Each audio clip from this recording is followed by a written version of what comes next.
dan mungkin sudah dipelajari gitu ya. Nah, jadi saya hanya akan tampilkan PowerPoint-nya, kemudian saya akan bahas yang Anda tanyakan aja. Ya, jadi kalau Anda nggak bertanya ya udah gitu. Mungkin kalau nggak ada yang bertanya ya 10 menit kuliahnya selesai gitu ya. Seperti itu ya. Jadi saya hanya akan tampilkan materinya. Nah, kira-kira yang ingin dibahas itu materi tentang apa? Seperti itu. Ya, silakan untuk bertanya. Saya ambil dulu ballpoint sama kertas sebentar ya.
Ya, baik. Jadi ini materinya mengenai reaksi di dalam larutan air. Ya, nah, karena berbicara tentang reaksi, berarti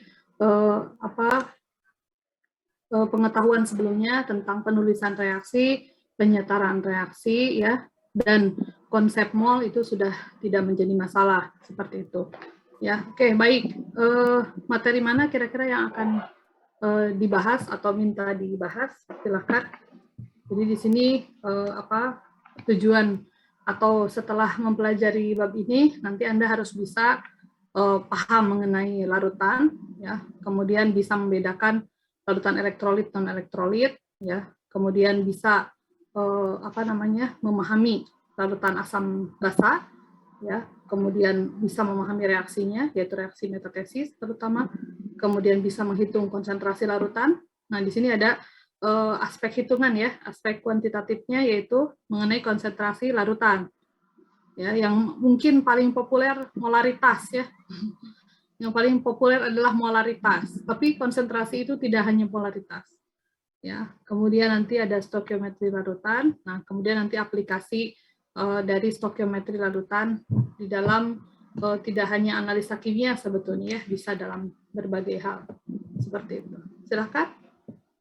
Yang mana yang akan dibahas duluan kira-kira? Atau ada yang mau membahas? Boleh, saya lebih senang banget kalau ada yang mau membahas. Ya, silahkan. Kita kompilasi aja. Boleh Anda yang membahas atau saya yang membahas? Silahkan. Mana yang akan dibahas? Mau tanya yang reaksi asam basa, Bu. Larutan asam basa ya? Oke.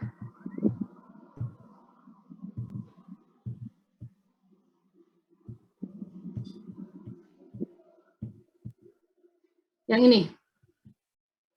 Yang ini bukan? Iya. Ya, baik. Jadi asam basa itu ada beberapa pengertian ya. Pertama menurut Arrhenius, ya. Kemudian ada menurut Bronsted-Lowry, masih ingat itu?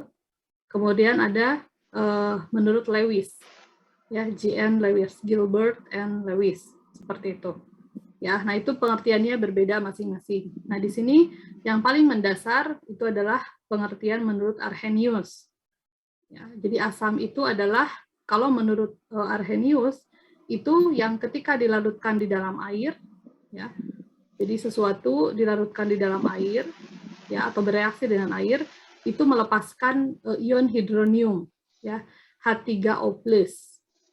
Jadi kalau kita lihat di sini HCl ya, HCl boleh dituliskan dalam keadaan H3O+, ion hidronium, ya, atau misalkan dituliskan H+ saja. Jadi kalau mau dituliskan lengkap, ya, kalau mau dituliskan secara lengkap, reaksi HCl ini menjadi HCl, ya, ini gas sifatnya, kemudian ditambah H2O, ya, ini liquid, ya, kemudian ini menjadi H3O+, ya, dan ini adalah aqueous.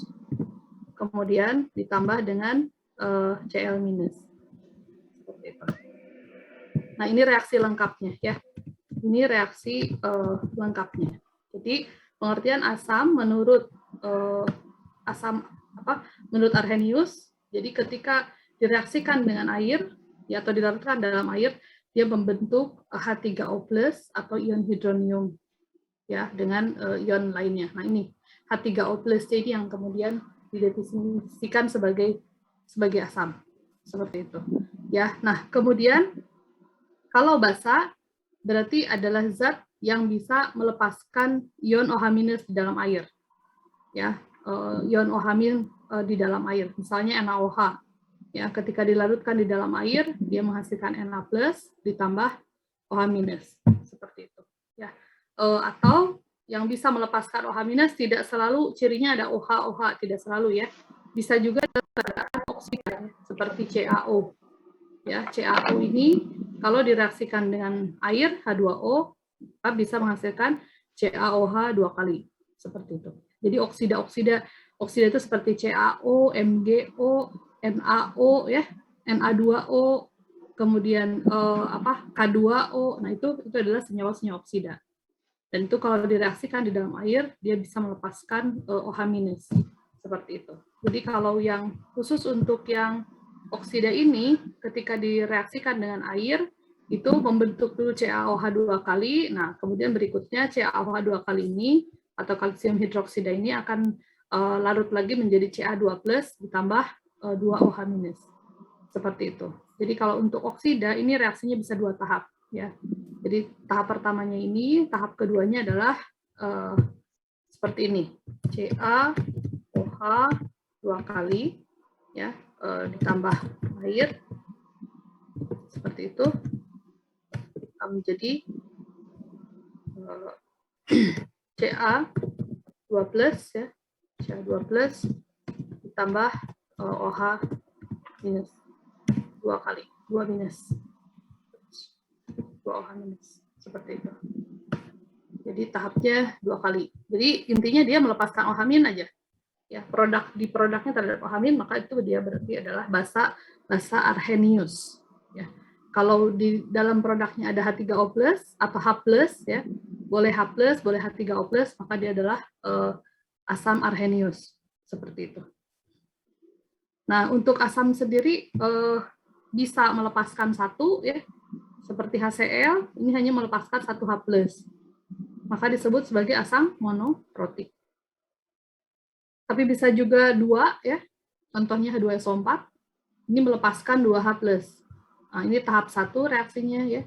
Jadi H2SO4 direaksikan dengan air, pertama lepas dulu 1 H+-nya atau H3O+-nya, ya. Kemudian tahap berikutnya ini HSO4-nya lepas lagi H+-nya. Jadi kalau kita total reaksinya, ya, reaksi ini bisa ditotal menjadi H2SO4, ya, ditambah 2H2O, gitu ya. Ini menjadi 2H3O+ ditambah SO4 2-. Mana HSO4-nya? Itu intermediate, ya. SO4 2-. Jadi HSO4-nya habis, dicoret kanan kiri sama, satu ini dicoret, sehingga reaksi totalnya H2SO4 direaksikan dengan air dengan perbandingan 1:2, ya, maka ini akan menghasilkan 2 asam, ya, atau 2 H3O+, atau 2 H+ boleh, ditambah SO4 2-. Seperti itu.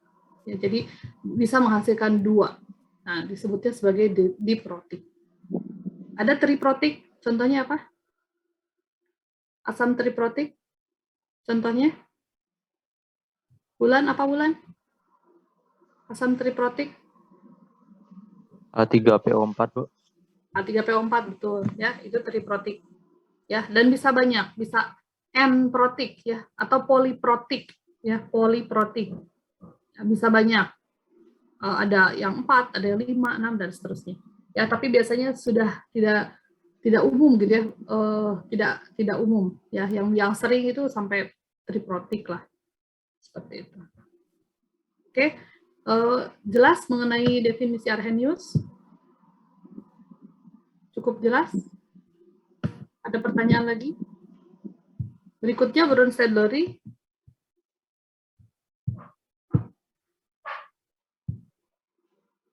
Oh, di sini tidak disebut ya. Oke, kalau Bronsted-Lowry, ya, kalau Bronsted-Lowry itu adalah asam, itu adalah yang memberikan proton ya, memberikan H+, gitu ya, memberikan H+.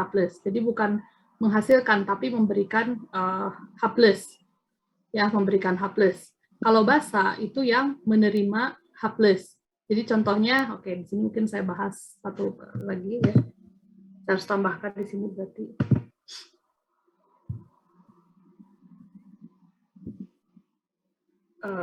Oke. Saya hapus dulu deh.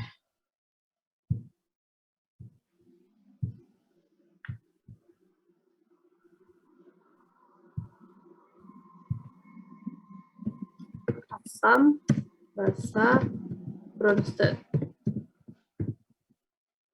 Lowry ya. Jadi asap itu adalah sesuatu ya yang memberikan proton ya. Proton di sini adalah H+ dalam reaksi. Ya, jadi konteksnya harus reaksi. Kemudian basa itu adalah sesuatu yang kalau satu memberikan berarti yang satu menerima. Ya, menerima proton H+. Ya,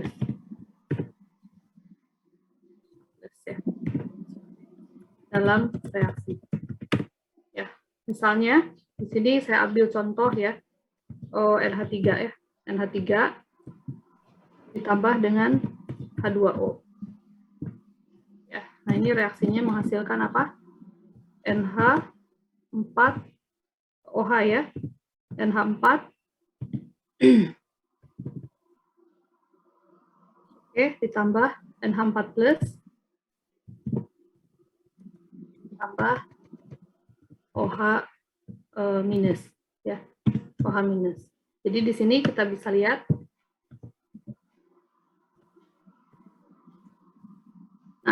di sini ada NH3, ada H2O.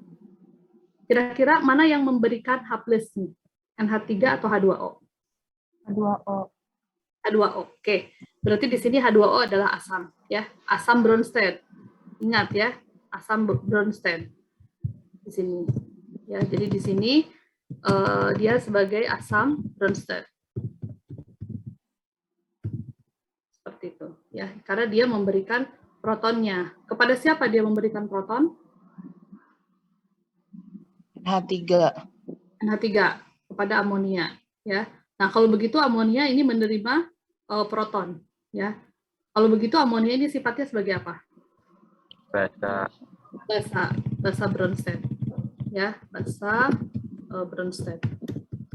Oke, nah ini arah ke kanan ya. Ini arahnya ke kanan. Jadi dalam arah ke kanan si basa Bronsted, amonia ini menerima proton seperti itu. Nah, sekarang bagaimana kalau arahnya ke kiri, dibalik? Jadi, misalkan reaksinya saya balik dari sini ke sini. Oke. Kira-kira di sini ada NH4 ya, dan ada OH minus. Kira-kira yang memberikan proton di sini mana? NH4 atau OH minus? Kira-kira yang bisa memberikan proton? NH4, Bu. NH4. Oke, maka ini disebut sebagai asam Bronsted. Asam Bronsted. Bronsted ya. Nah, kalau sebelahnya asam pasti partnernya basa ya. Nggak mungkin asam-asam gitu ya. Nah, ini pasti basa Bronsted seperti itu. Nah, di sini basa di sini dengan asam di sini ini bisa berkonjugasi namanya ya, sehingga disebut sebagai pasangan asam basa konjugasi. Misalkan gimana caranya ya? Nah, ini dengan ini. Bisa ya? Bentar. Maaf. Ini dengan inilah ya.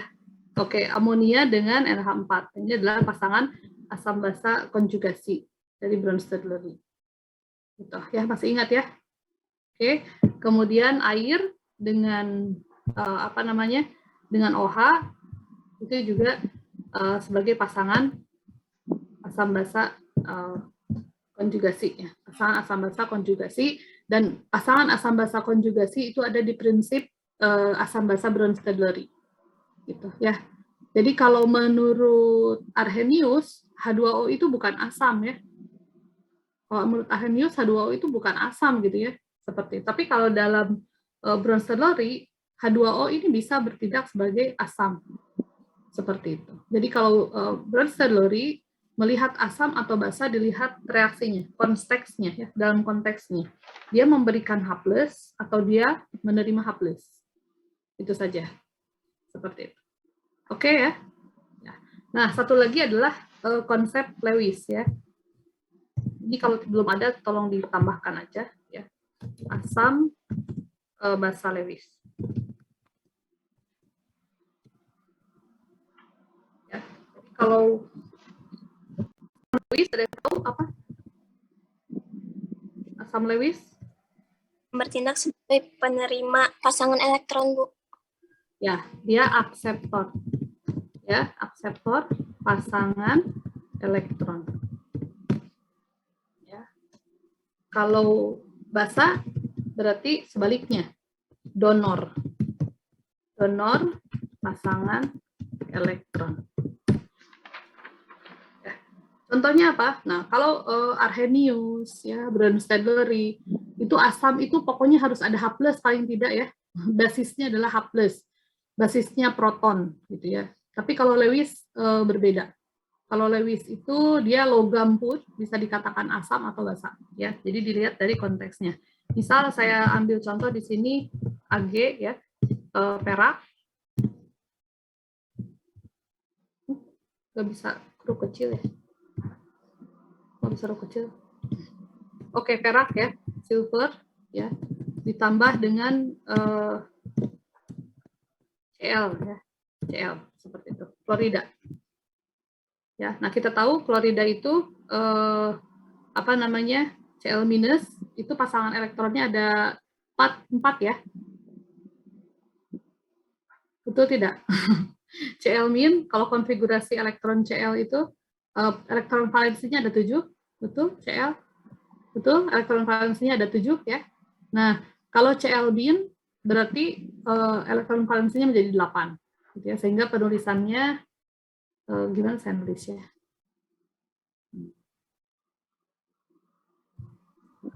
Tulisnya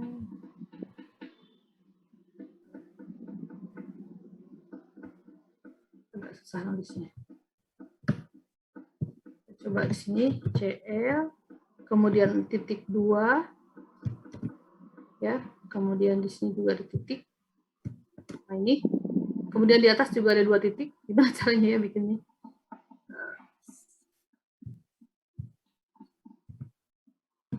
Nah, gini aja deh. Susah banget.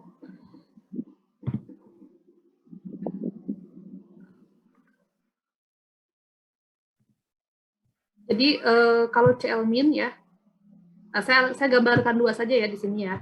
Nah, oke. Ini ada pasangan elektron dari Cl, ya, pasangan elektron dari Cl. Nah, ini Ag itu Ag+, ya, Ag+ ditambah Cl-. Nah, di sini yang kaya elektron adalah Cl. Artinya elektron valensi yang ada di atom Cl itu ada 8, ya, Cl- maksudnya. Ya, jadi ada 8, 1 di sini, 2 di atas, 2 lagi di bawah, 2 lagi di sebelah kanan, seperti itu. Ya, ini saya gambarkan cuma 1. di sini. Nah, ini ada Ag+ atau logam ya. Ag+. Nah, Ag+ ini dia akan menerima pasangan elektron dari sini. Jadi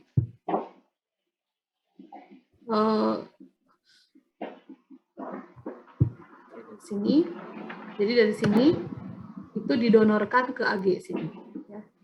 Pasangan elektron bebasnya didonorkan ke Ag, ya, sehingga di sini Cl- bertindak sebagai basa Lewis. Ya.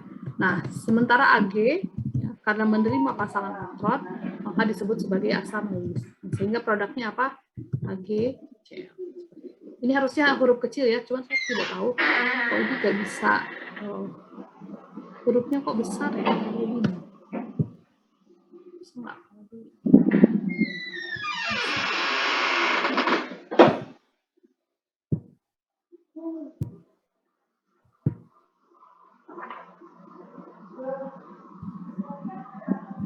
Nah, oke, kok bisa aja seperti ini ya?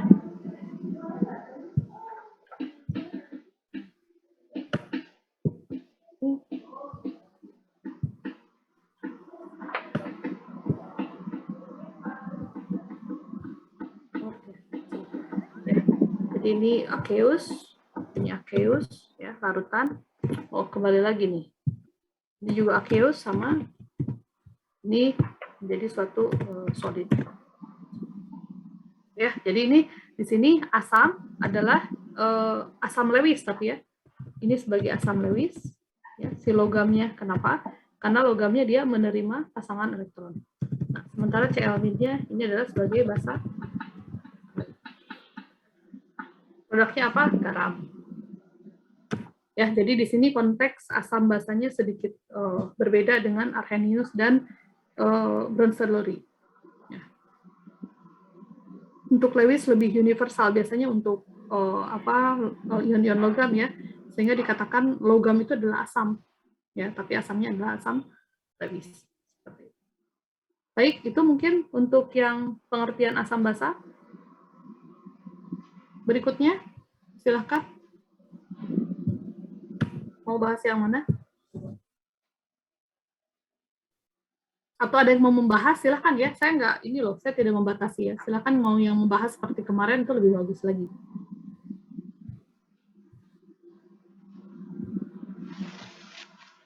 Halo? Ini atau belum paham, atau nggak paham?